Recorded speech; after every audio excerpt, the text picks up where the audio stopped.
Hi, everybody. Welcome to Q&A Mondays. I hope everyone had a good weekend. This is a question and answer video I do every single Monday. Been doing it for years, and I'm answering people's questions from the last Q&A video from last Monday.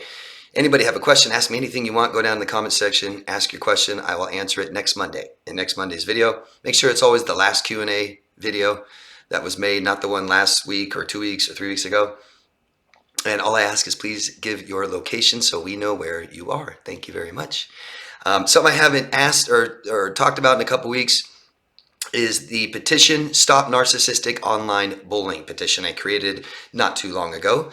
And I would really appreciate it if you haven't already. Follow the link right down below in the description box and in the comment section. You'll see it, change.org, stop bullies. And just follow it, everyone in the world. It's global. If you don't like online bullying, online harassment, online stalking, all of that, it's the #1 killer for young people. If you could just follow it, sign it, you can share it with somebody else, I'd appreciate it. Thank you very much. I like to make a recommendation every week to help you guys recover from your traumas. And this week, I'm going to recommend something from Amy Lynn in Connecticut.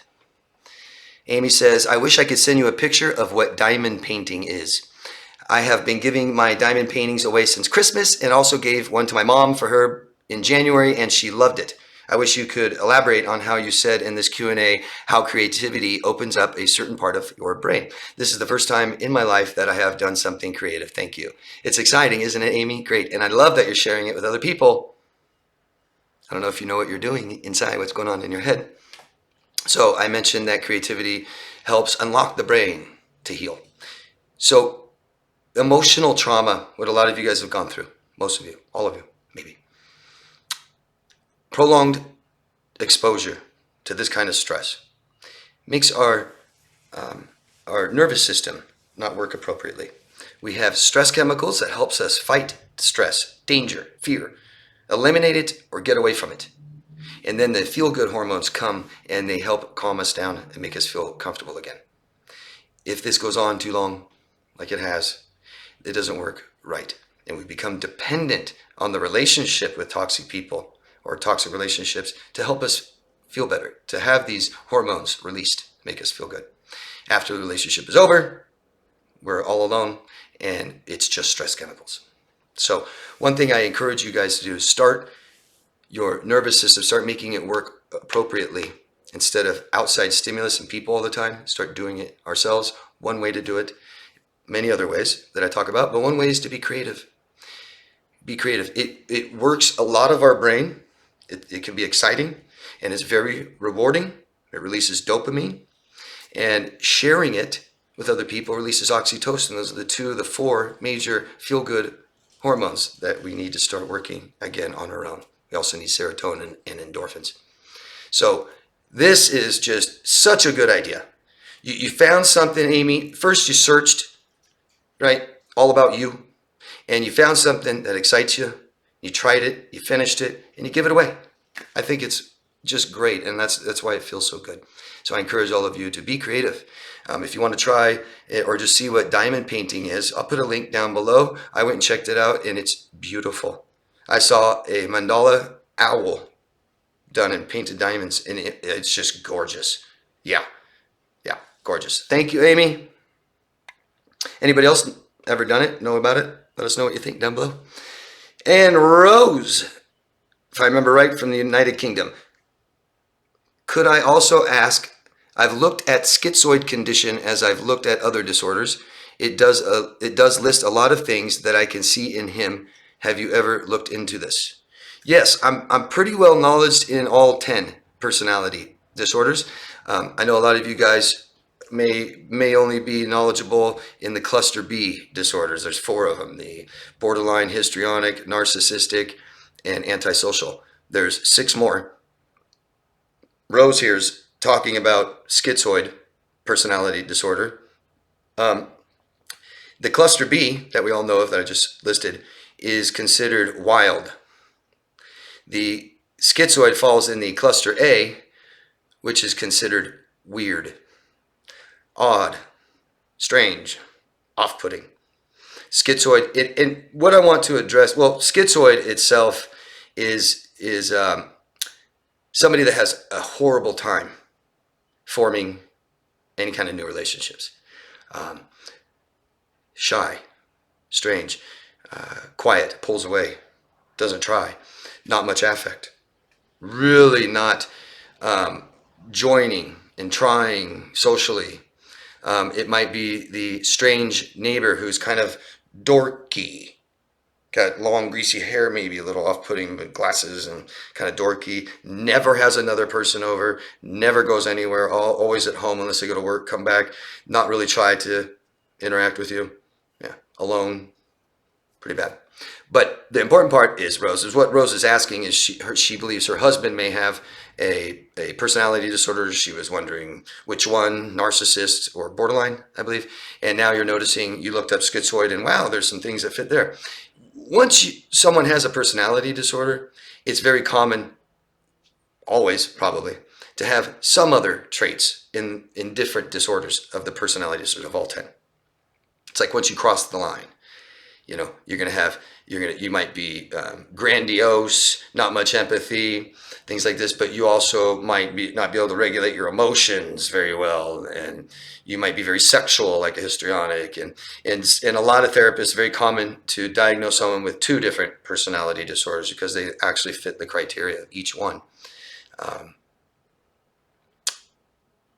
Lots of overlap. Lots of overlapping, and that's why there's a very specific criteria for each disorder. It might be 6 out of 9, 2 out of 3, things like this. So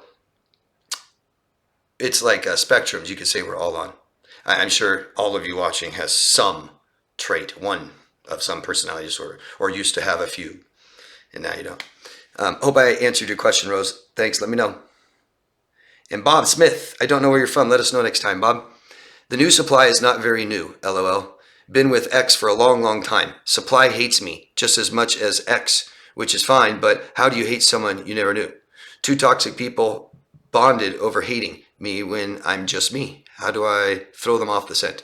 So, you know, Bob, how people look at the world and how people treat others says a lot about how they feel about themselves inside. You know, hurt people, people that hurt people, they've been hurt, they're hurting, period. People that talk negative and bad about people, you're looking at depression and self-hatred. Somebody that doesn't know you and hates you says a lot about who they are. I have a lot of followers. They hate me.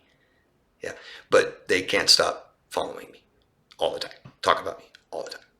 And I don't know them, you know what I mean? But they hate me, and they like it, and they keep doing it every day. Lots of hate, and they just don't get it. How do you throw them off the scent? You limit absolute interaction at all. If this is people like stalking you online, try to stay offline. You don't want them to see you. Close your accounts down for a little while. A lot of this stuff usually ends in 2-3 months, or if not, usually by 2 years. If not, there's a problem. Hope I answered your question, Bob. Let me know. Love to know where you're at. And JR, hi. I don't even know if you're going to be answering questions again, but I'll give it a shot. Last week, the Q&As aren't doing very well, and I had 2 questions last week. So I was just saying, if you guys want the Q&As to continue, start asking questions. And I got a lot this week. Thank you. But I'm not going anywhere. I'll answer everyone's question on every video. I'll just make another video if we don't do the Q&As. It's up to you. You guys are in control of that. And you guys spoke up, so they're going to continue. Why do women always...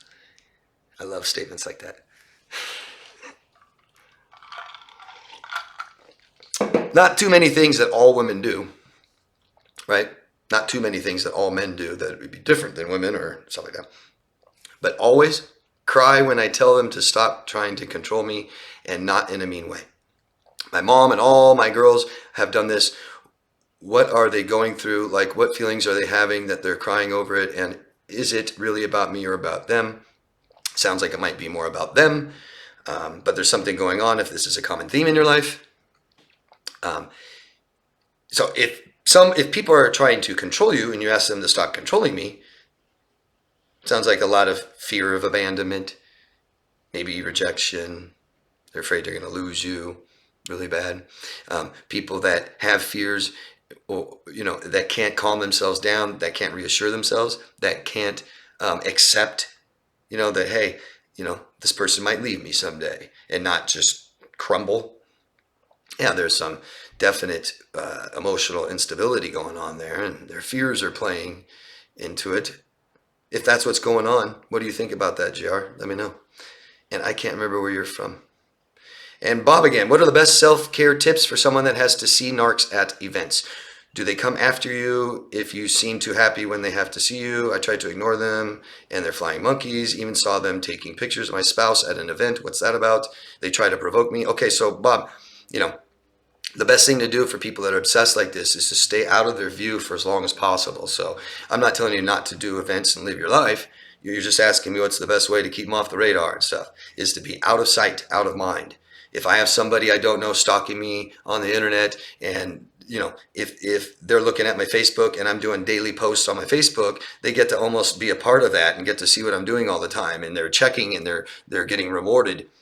It just makes the obsession worse and worse. If I can just delete my Facebook, put it on hold, they can't even see it, at least not post anymore, not see me anymore, take all my photos off for a little while, hopefully that'll go away. Now, if you have to go to an event where someone like this is going to be there, plan ahead.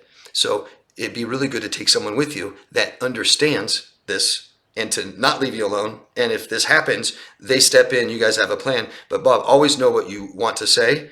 And that is strictly going to be by keeping yourself safe. And what do you want, right? I hope you don't care how you look. Like, I hope, you know what I mean? Don't try to look all nice. And if they talk to you, try to, think of something to make them jealous, or, you want them completely out of your life. So they have no right. We have human rights to our privacy, so you can, and to your space and things like this. So it's obvious you don't want them in your life. So if they come up to you, I would be shocked. It'd be either get away from me or walk away fast. But I wouldn't interact with them. I wouldn't even say get away, just walk away, man. And if you can have a wingman there with you, or another female or something like that to help you out and understands and will be there for you, that'd be great. Best recommendation is don't go to something like that for a little while. But, I hate to have to change your life. First question is, are you safe? At least stay safe. Victoria from the Bay Area. Hi, Victoria. My question is, I can stop thinking something bad is going to happen. You can't stop thinking that something bad is going to happen. Is this normal coming out of a toxic relationship? Well, the toxic relationships aren't normal. Maybe our reactions aren't that normal. I mean, it's something common I hear all the time. It is, self-doubt, depression, and anxiety are just the biggest right off the bat coming out of this stuff, okay? Depression, if I lost myself, I didn't get my needs or what I want, and it felt bad for so long, and I didn't stick true to my values, and no one heard my opinion, I lost myself. And so when I lose my inner core self, I kind of rely on my brain. My brain takes over. It gets loud. It's trying to keep me safe. That's all it cares about, staying alive. So everybody's bad. The world's bad. Something bad's going to happen all the time, and it keeps you hypervigilant. And these are signs that you're having lots of stress chemicals coming in. It'll make you really aware. It can make things work better and faster and stronger, and senses and all this. But in the long run, it causes depression and anxiety, and that depression kicks in and makes our brains say the world's a bad, scary place, and something bad's going to happen all the time. Bad sleep, diet, digestive, body pains, headaches. I'm sorry. You had to stay safe long enough. Learn how to stay safe. So one is we stay safe and out of stress so our brains can start calming down. And two is to really know how, to learn how, so you have some confidence and your brain can trust you. In a healthy person that keeps themselves safe all the time, that voice doesn't need to really be there at all, right? But the more I start living dangerously, my brain's like, God, holy cow, what are you doing? Watch out, watch out, watch out. Or I've had tons of bad experiences all the time. There's going to be another one. There's going to be another one. Always watch out. So we need to start calming down, having better experiences, getting away from people that cause all this stuff, and stress in all our lives need to go down so our brains can calm down, okay? Let me know if that helped. And Bob again, can you talk about the jealousy issue? What happens when you move on, but still have to be tied to them? Mine didn't seem to care to go to sporting events of any kind or anything for many years. Now my spouse is coaching and they come to everything. So it sounds like somebody who doesn't know themselves, right? Easily influenced, and I'm going to mirror everything about you and what you do and other people. I've known people like this that don't know themselves and they're very unstable. And, a female that doesn't like sports, never played sports at all, and all of a sudden, is wearing sporting gear, the St. Louis Cardinals hat, St. Louis jacket. And all I can think is like, oh, what St. Louis fan did you just hook up with? That you've been around lately. It's like a kid, right? A kid goes into different stages and tries different things all the time, not really knowing their core self, right? I'm gonna, grow long hair and kind of be all hippie da. Yeah. But then next year I'm a total prep, just all clean cut, and nice. Rory from Ohio. Hi, Rory.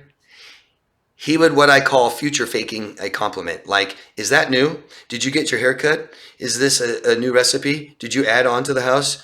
Not, you really look nice in your new outfit. Your hair looks nice. Dinner was awesome. The new addition to the house looks great. It was like it hurt his face to just utter a direct compliment. Why was it so hard to just give a straightforward compliment? Thanks, David, for the time you put into answering your questions. Appreciation, right? Someone's doing something nice for me.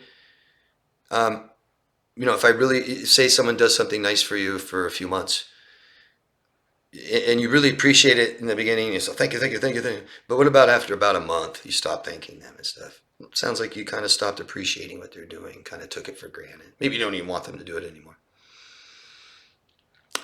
Roy, just knowing you a little bit through the comments and your husband, your ex, not a happy man, right? Not very grateful for anything, I don't think. And that's how we treat people. Maybe easier to ridicule than compliment. A real sign of maturity is being able to admire someone, and that's it, and accept admiration. That's it. Instead of, it's got to be something else to it. Like, I got to look up to him so much, you're so idealized, oh my God, so low self-esteem. Or I have such low self-esteem, I can't tell him. Kind of envious. I don't know. I don't know him why, but maybe doesn't value emotional connection. Maybe doesn't see you as a partner that wants you to always be a better person and happy. And I'm sorry. It's really sad.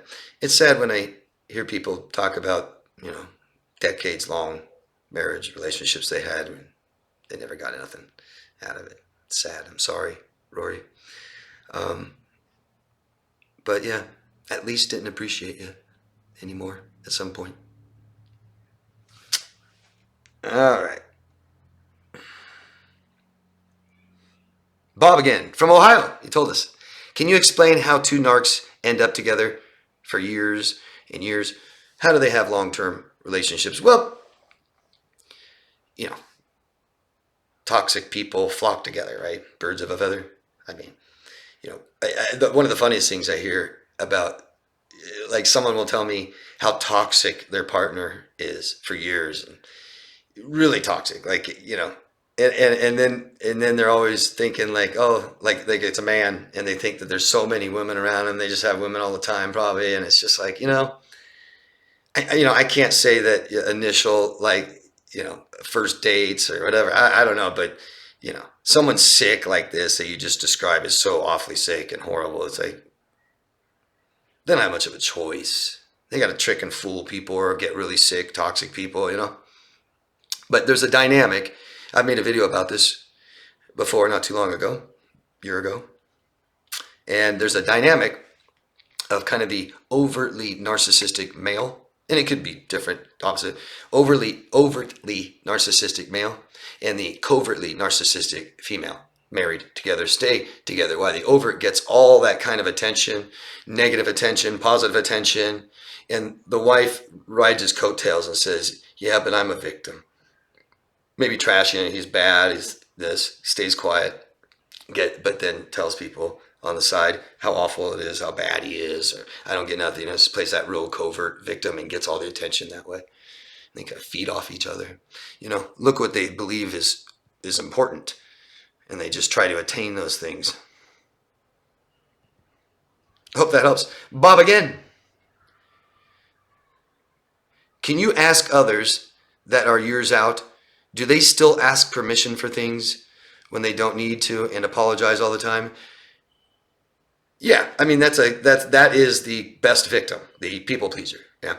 And low self-worth and not used to receiving things that they're worthy of and stuff. And, I may not receive or accept help and not ask for it and say sorry all the time. And is it okay if I've had people ask me if it's okay to do things that is not up to me at all.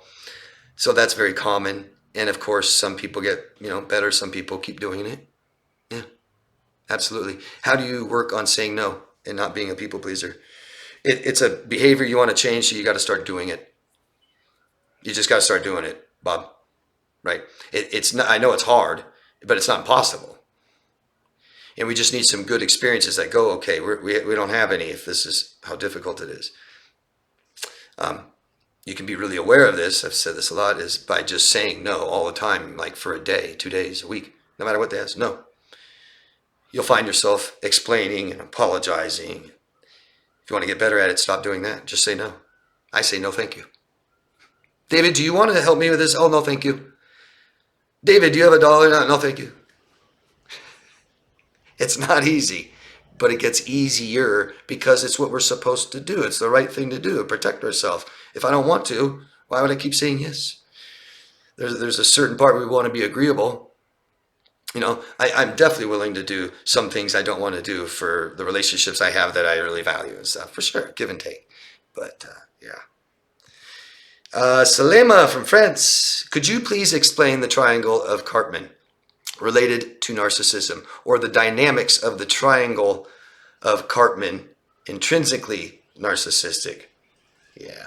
So, there's a lot of other explanations for this. They'll call this the rescuer theory, maybe. But you've got the triangles, the persecutor is the abuser, and to the victim. So you got I don't know how to do a triangle here, but you've got the person persecuting the victim, right? And then you have the third element over here is the rescuer.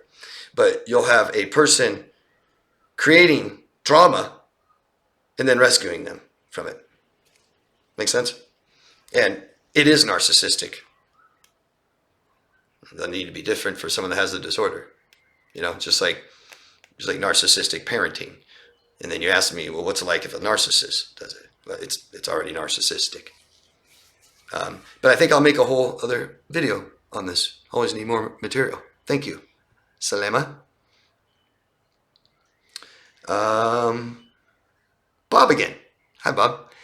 Can you talk about why some of them don't seem to have jobs or seem to live off of others? Well, instability is a great word for people with personality disorders. I'm emotionally unstable, my self-awareness is unstable, my behaviors and my thoughts and all of this. And instability really shows in the three biggest areas of life where we'll see it. It moving around a lot, being able to keep a job, and relationships on and off, up and down, extreme. And so it's very common that they'll have problems keeping a job, holding a job, and then you have severe depression. Personality disorders means you're not functioning correctly in the most important parts of our lives, who we are in relationships. And that is just absolutely the biggest source of depression.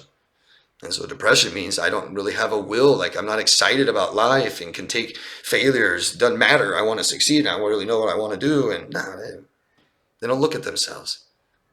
Very difficult to plan. People with personality disorders generally, it can be very difficult to plan ahead. Some really unstable people try doing it. It'll be just total pipe dreams, or they just, I don't know, get all sad and down. I'm not going to do anything. I'm going to be this and do that, and I want to do this and do that. And you'll see they won't do a damn thing to get them closer to that. Nothing but a child dreaming, future faking. Bob again. Forced to still communicate. Wow, do they talk about themselves? Years later, and this person is still trying to talk to me about themselves. I just say, oh, okay, yeah, okay, blah, blah. are they things I can do to let them know to stay on topic, or should I try to be short and say, yeah, we need to just talk about A and B? Should I be rude and say, why are we talking about you? So yeah, I mean, really self-absorbed people talk about themselves a lot. You'll have people that never talk to people very much, so they'll talk all the time. They feel like they're never being heard. They'll talk all the time. You'll have people that just get excited about something, want to immediately share it with somebody, and me. And then once that's over, they're bored and they want to share something else, and it might be with an entirely different person. Boom, boom, boom, boom. And that's how you'll feel. Feel like they're hot and cold and on and off. Where are you now? God, you were just here about all this, and now you're somewhere else with someone else not answering your phone. What should you do? Yeah, navigate it, try different things. You know, the thing is if you're very nice about it and you say, I'm feeling this way, I'm feeling stressed a little bit, a little rushed, I'm feeling we're getting off topic, can we talk? You know, if we say it really nice and politely and someone gets very insulted, what are you going to do about it? Not say anything, walk on eggshells? Because these people need to learn this. So why not just do it? Not even trying to teach them, just tell them. You know, you want to say, God, you always talk about yourself and it's really boring because I'm not really care about you. You have a boring life. And then you get me all. If this sounds like work or something, coworker, ask more if you want to about this, but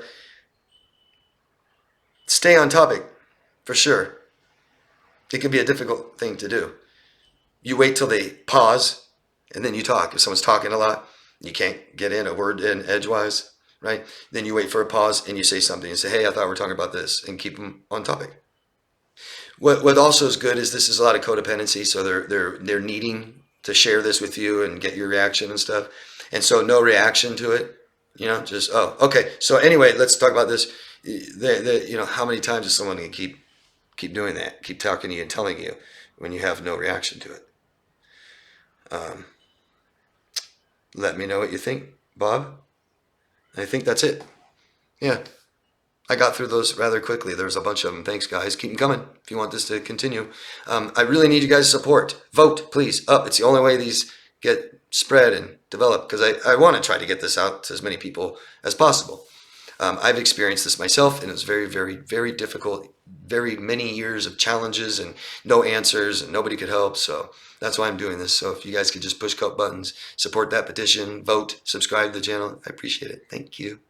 Love yourself first, guys. I'll see you next Monday. Try to have a nice week. Yeah, take care of yourselves, calm, stress-free. Love yourself first. Bye, guys.